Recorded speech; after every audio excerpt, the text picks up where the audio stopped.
Good morning everyone. आज हम लोग देखेंगे रासायनिक अभिक्रिया की जो विशेषताओं के बारे में कल हम चर्चा किए थे। उसके बाद उन सभी पॉइंट्स को जो हम 5 पॉइंट बताए थे, जैसे गैस की उत्पत्ति, अवक्षेप का बनना, ताप का परिवर्तन, रंग परिवर्तन और अवस्था में परिवर्तन। तो चलिए सबसे पहले हम लोग गैस की उत्पत्ति के बारे में चर्चा करते हैं। गैस की उत्पत्ति के बारे में चर्चा करते हैं और देखते हैं कि गैस की उत्पत्ति कैसे होती है। तो किसी रासायनिक अभिक्रिया के दौरान आप देखेंगे, ये मान लेते हैं कि एक हम बीकर लेते हैं। ठीक, इस बीकर के अंदर हमने क्या किया है कि तनु तनु सल्फ्यूरिक अम्ल अम्ल जिसको H2SO4 लिखा जाता है, H2SO4। और इसमें हम जिंक की छोटे छोटे कण को क्या करते हैं, इसी के अंदर डाल देते हैं। जिसको जिंक के छोटे छोटे कण को जब डालते हैं तो इसमें से आप देखेंगे कि जो हाइड्रोजन गैस के बुलबुले बाहर की ओर निकलेंगे। Hydrogen gas H2, hydrogen gas के बुलबुले जो होंगे वो बाहर की ओर निकलते हैं। इसी को हम लोग हाइड्रोजन गैस बनती है। यानी कि जब भी हम लोग सल्फ्यूरिक अम्ल के साथ जिंक का रिएक्शन कराते हैं तो उस समय हमें हाइड्रोजन गैस बाहर निकलते हुए दिखाई देती है। अब इसका हम लोग इक्वेशन देखते हैं, किसका इक्वेशन क्या होता है। तो इसे हम Zn plus H2SO4 arrow ZnSO4 plus H2, इसको एरो के द्वारा डिनोट करते हैं कि ये क्या हो रही है, गैस रिलीज हो रही है। तो हमारा इसका इक्वेशन हो गया जिसे हम समीकरण कहते हैं। समीकरण ये भैया क्या हुआ, यानी कि सल्फ्यूरिक अम्ल में जब जिंक को डाला गया तो हाइड्रोजन गैस बनी, और इसी हाइड्रोजन गैस को हम इस गैस की उत्पत्ति वाले में एग्जाम्पल के तौर पे दे सकते हैं कि वैसे रासायनिक अभिक्रिया जिसमें गैस की उत्पत्ति होती है, या फिर ऐसे लिख सकते हैं कि कुछ ऐसे रासायनिक अभिक्रिया होते हैं जिसमें गैस की उत्पत्ति होती है। जैसे सल्फ्यूरिक अम्ल में जब जिंक को डाला जाता है तो हाइड्रोजन गैस हमें प्राप्त होती है। अब हम लोग अवक्षेप का बनना इसको समझते हैं। किसको? अवक्षेप का बनना, यानी कि अवक्षेप का फॉर्मेशन कैसे होता है, अवक्षेप कैसे बनती है, हमें इसके बारे में समझने का प्रयास करना है।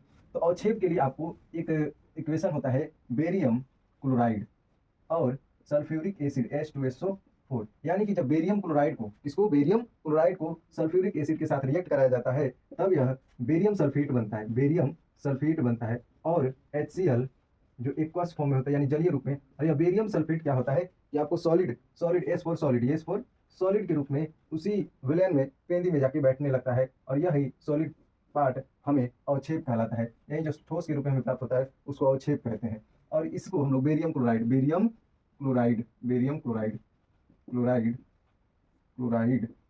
और इसको हम लोग सल्फ्यूरिक एसिड बोलते हैं। सल्फ्यूरिक एसिड या अम्ल, एसिड या अम्ल लिख सकते हैं आप, कुछ भी इसमें से लिख सकते हैं, इसको भी इसको। और इसको बेरियम सल्फेट और इसको लिख सकते हैं हाइड्रोक्लोरिक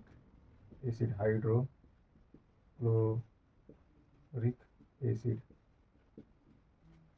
अब इसके आगे हम लोग देखेंगे रंग परिवर्तन कैसे होता है। तो सबसे पहले हम लोग पोटेशियम परमैंगनेट को लेते हैं। पोटेशियम इसे हम पोटेशियम परमैंगनेट कहते हैं। इसका नाम है पोटेशियम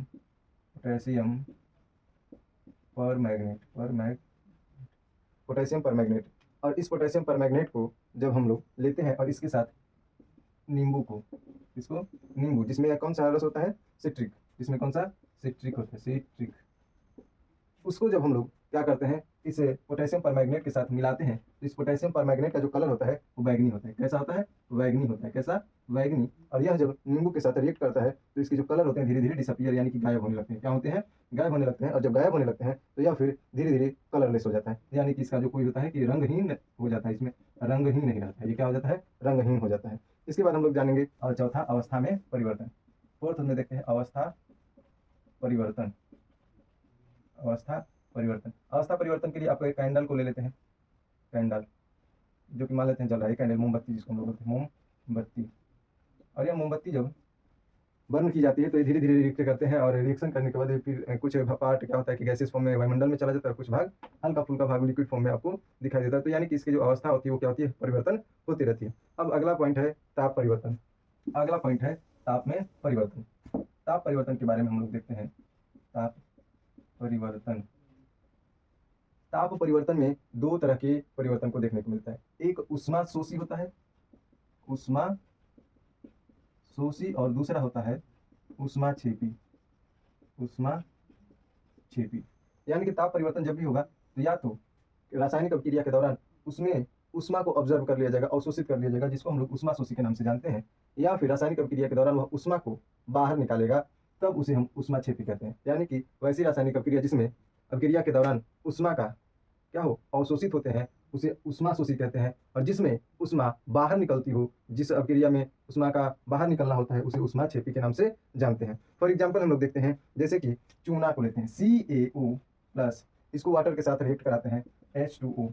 जब इसे वाटर के साथ रिएक्ट कराते हैं तो यह क्या करता है, आपको कैल्शियम हाइड्रोक्साइड का निर्माण करता है, और यह हीट को रिलीज करता है। क्या करता है, को रिलीज करता है।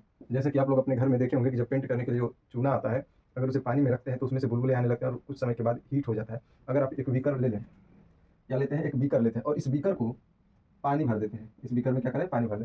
पानी भरने के बाद इस कैल्शियम ऑक्साइड को यानी चूने को हम क्या करें, उसमें रख दें। ये चूना जो है सॉलिड फॉर्म में पाया जाता है, इसमें रख देते हैं। तो हम लोग सबसे पहले क्या करते हैं कि इस बीकर को टेम्परेचर को चूना डालने से पहले मेजर करें इसका टेम्परेचर क्या है। उसके बाद जब चूना डाल देते हैं तो उसमें देखते हैं इसका जो टेम्परेचर है वो हाई हो जाता है। तो इस तरह से हम देख पाते हैं कि इसका जो क्या होता है कि जब वाटर के साथ रिएक्ट करता है तो कैल्शियम हाइड्रोक्साइड और हीट को क्या करता है, रिलीज करता है। तो यह एक एग्जांपल आपका किसका हो गया, ऊष्माक्षेपी का। यह एग्जांपल किसका हो गया, ऊष्माक्षेपी का। लोग ऊष्माशोषी का एक एग्जांपल देखते हैं, ऊष्माशोषी का, जिसमें हम लोग क्या करते हैं कि अमोनियम क्लोराइड को लेकर के उसमें बेरियम हाइड्रोक्साइड के साथ रिएक्शन कराते हैं। तो उसमें हम देखेंगे कि जो हमारा बीकर है वो क्या होता है, धीरे धीरे हमको ठंडा महसूस होने लगता है। तो जिसे हम लोग इसका इक्वेशन देख लेते हैं, barium hydroxide plus NH4Cl arrow, ये बनेगा आपका बेरियम क्लोराइड। क्या बनेगा, बेरियम क्लोराइड, और फिर अमोनिया बनेगा NH3 प्लस H2O। इसको अभी बैलेंस करना हम जब सीखेंगे तो बैलेंस करेंगे, अभी ऐसे ही देखते। तो ये है जब H2O वाटर बन रहा है, यानी कि धीरे धीरे क्या करता है कि बीकर को ठंडा करने लगते हैं और ये अपने अंदर ऊष्मा को सोख लेते हैं। ऊष्मा को क्या करते हैं, सोख लेते हैं। ये रिएक्शन करने के बाद इसी को हम लोग ऊष्मा शोषी बोलते हैं, ऊष्मा शोषी। और ये नाम से ही इसमें आपको पता चल रहा है कि जो ऊष्मा को शोषण करे यानी सोख ले, अपने अंदर अवशोषित कर ले, उसको ऊष्मा शोषी और ऊष्मा छेपी यानी कि ऊष्मा जो छोड़ते उसको ऊष्मा छेपी कहते हैं। तो वीडियो आपको कैसा लगा, आप हमें कमेंट करके जरूर बताएं। धन्यवाद।